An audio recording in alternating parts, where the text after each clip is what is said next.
Assalamualaikum warahmatullahi wabarakatuh. Kembali lagi bersama Hasna Teknik Channel. Kali ini saya akan sedikit mereview tentang kedua mesin tersebut, antara Honda GX270 dan QX270 dari produknya Prokip. Kita akan lihat satu-satu dari Honda yang GX270 ini yang made in Thailand. Ini GX270 nya yang made in Thailand seperti ini. Untuk Prokipnya, ini dia Prokipnya yang QX270 ya. Kalau Prokip ini made in China. Ini sama-sama 9 HP. Kita akan sedikit kupas tentang mereka berdua, teman-teman. Oke, inilah untuk sedikit mengupas tentang mereka berdua. Ini mesin sama-sama 9 HP, tapi kedua mesin tersebut ini beda harganya. Antara Prokip dan Honda itu ada selisih harga. Jadi kalau Honda lebih mahal dan Prokip itu untuk versi yang murahnya. Jadi bisa dapat Prokip 2, Honda cuma dapat 1 saja. Kalau ini untuk dari Honda sendiri, ini walaupun udah lama, ini regulatornya ini bahannya dari plat ya. Untuk baut regulatornya ini dari Honda ada 3 baut, samping kanan kiri dan bagian bawah. Untuk bagian atasnya tidak ada, cuman regulnya dari plat. Sedangkan untuk Prokip sendiri, ini regulatornya bahannya masih dari plastik ya, dan berbentuk kotak.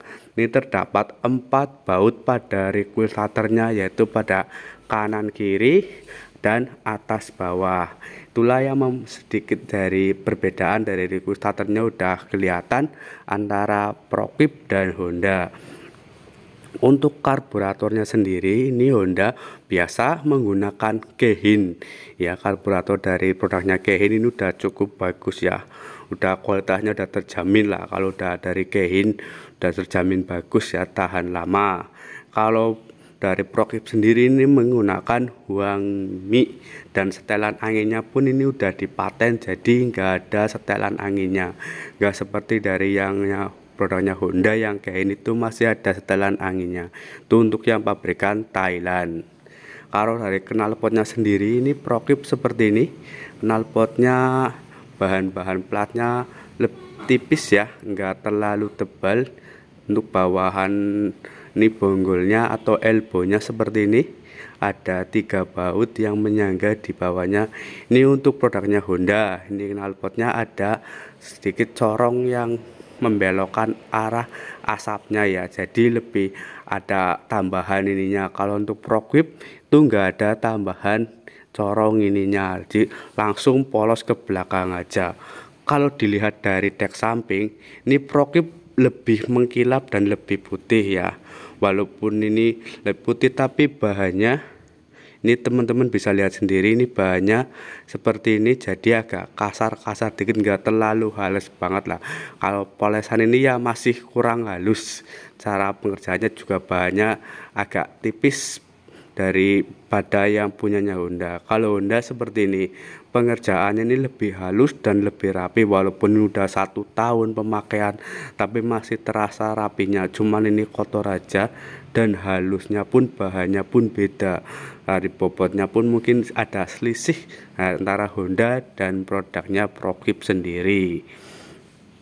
Kalau dilihat dari depan seperti ini udah jelas kelihatan banget ya teman-teman. Untuk Prokip itu tangkinya lebih gede, jadi kapasitas bensin antara Prokip dan Honda ini lebih gede. Yang Prokip kalau dilihat dari tangkinya itu lebih melebar ke samping ya. Jadi kalau yang Honda tidak, tutup tangkinya Prokip ini plastik, sedangkan Honda ini tutup tangkinya udah menggunakan bahan besi seperti ini ya. Itu yang satu lagi saya akan bahas di sini adalah ini tentang kelemahan dari Prokip sendiri. Ini yang sering terjadi ini pada bagian perpak silinder headnya, ini sering sekali mengalami sobek, atau kalau bila panas itu bocor, jadi nanti mesin itu hidupnya akan susah. Ini ya sering terjadi hal seperti ini bila mesin ini digunakan untuk penggerak perontok padi, Tapi kalau untuk bahan-bahan penggerak yang ringan seperti gilingan tepung, kompresor, dan lain-lain, ini jarang sekali terjadi. Kalau perontok padi juga bisa terjadi baut-bautnya ini sampai lepas ya, baut-baut knalpotnya, karena mungkin terlalu panasnya dan terlalu lama kerjanya. Jadi ini mengakibatkan perpak silinder kop dan baut-bautnya ini rusak ya. Untuk prokipnya sendiri yang sering saya menangi, tapi untuk beban-beban yang ringan ini belum ada kendala seperti itu, karena mungkin pemakaiannya juga ringan, nggak terlalu berat dan nggak terlalu lama juga. Kalau Honda sendiri ini kemarin saya udah bongkar, ini dalamnya perpak cylinder headnya bukan lagi seperti punya Prokip. Kalau ini Honda udah bahannya plat, kalau dari Prokip itu bahannya masih pakai klingrit ya. Kalau Honda ini udah bahannya plat, jadi lebih awet dibandingkan punya Prokip ya.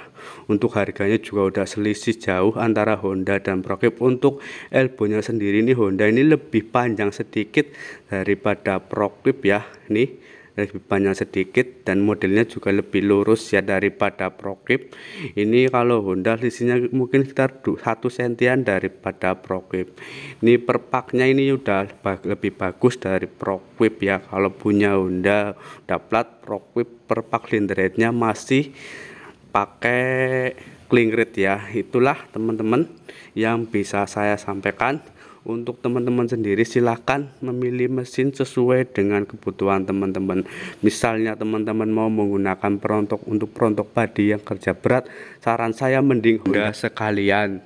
Tapi kalau untuk beban ringan ya pakai Prokip aja nggak apa-apa, dengan selisih harga yang jauh lebih murah dibandingkan Honda. Karena harganya Honda itu sekarang nyampe 5 juta lebih, dan sedangkan Prokip masih sekitar 2.800.000-an lah. Beli Prokip 2 dapat Honda 1, istilahnya seperti itu. Perawatannya sendiri teman-teman itu yang penting pergantian olinya itu harus diganti pada saat olinya udah jam kerjanya udah 100 jam itu harus diganti, jadi mesin bisa lebih awet.